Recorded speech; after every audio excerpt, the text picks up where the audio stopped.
Chicken எடுத்தீங்கன்னா இந்த மாதிரி கிரேவி செஞ்சு பாருங்கள், டேஸ்ட் அல்டிமேட்டாக இருக்கும். வாங்க எப்படி செய்யறாங்க பார்க்கலாம். சிக்கன் கிரேவி செய்கிறதுக்கு ஒரு மசாலா அரைக்க போகிறோம்.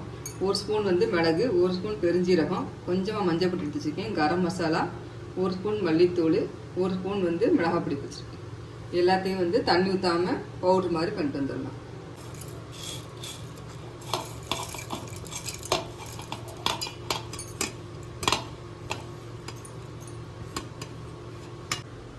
இந்த அளவுக்கு பொடி பண்ணி எடுத்து வச்சுக்கலாம்.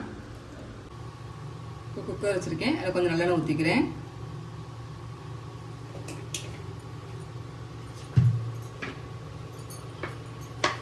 கொஞ்சமாக தேங்காய் எண்ணெய் ஊற்றிக்கலாம். தேங்காய் எண்ணெய் செய்யும்போது கிரேவி ரொம்ப சூப்பராக இருக்கும்.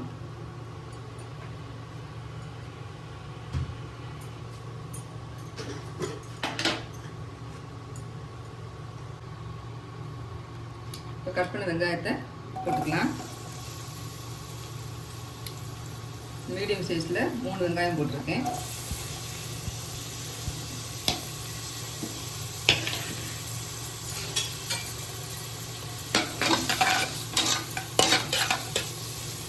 ரெண்டு பச்சை மிளகாய் கீரி வச்சுருக்கேன், அதை போட்டுக்கலாம். கொஞ்சமாக கருவேப்பிலை போட போகிறேன்.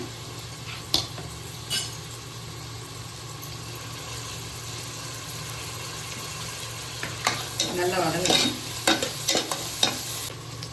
இஞ்சி பூண்டு பேஸ்ட் வந்து போட்டுக்கலாம்.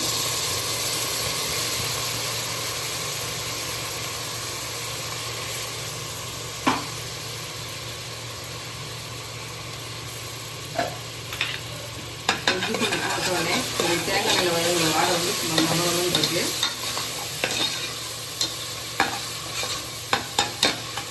தக்காளி போட்டுக்கலாம்.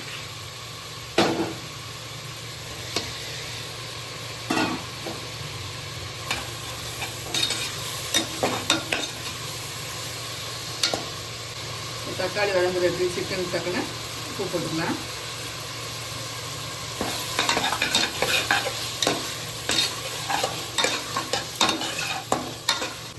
தக்காளி இந்த அளவுக்கு நல்லா வெந்துருச்சு.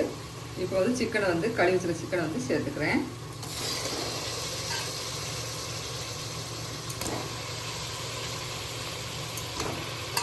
எலும்போடு போடுங்க, அப்போ இந்த கிரேவி வந்து நல்லாயிருக்கும்.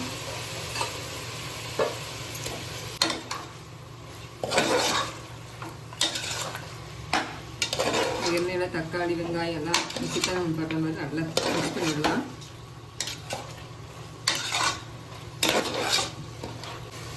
இந்த சிக்கன் வேகிறதுக்கு கொஞ்சமாக தயிர் ஊற்றிக்கலாம். தயிர் ஊற்றி கிண்டும்போது நல்லா சாஃப்டாக வந்துடும் சிக்கன் வந்து. நம்ம அரைச்ச மசாலா வந்து போட்டுக்கலாம்.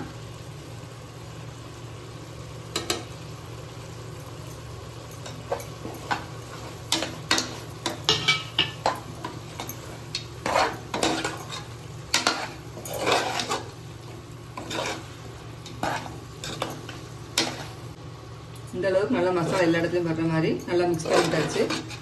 இப்போ கொஞ்சமாக தண்ணி ஊற்றி வேக வச்சுக்கலாம். குக்கரை மூடி ஒரு விசில் விட்டுடலாம்.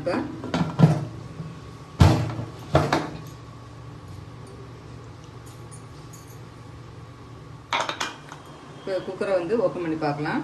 ஒரு விசில் வந்து வெயிட் ஆறிடுச்சு.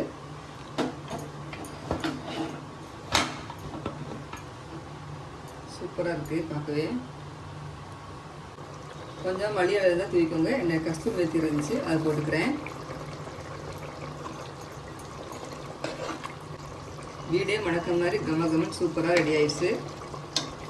நல்லா எண்ணெயெல்லாம் பிரிஞ்சு பார்க்கும்போதே சாப்பிடணும்னு தோணுது. சூப்பரான சிக்கன் குழம்பு ரெடி ஆயிடுச்சு. இது வந்து சாதம், சப்பாத்தி, புரோட்டா எல்லாத்துக்குமே வந்து இந்த காம்போ ரொம்ப சூப்பராக இருக்கும். நீங்களும் செஞ்சு பாருங்கள். செஞ்சு பார்த்து எப்படின்னு கமெண்ட் பண்ணுங்கள்.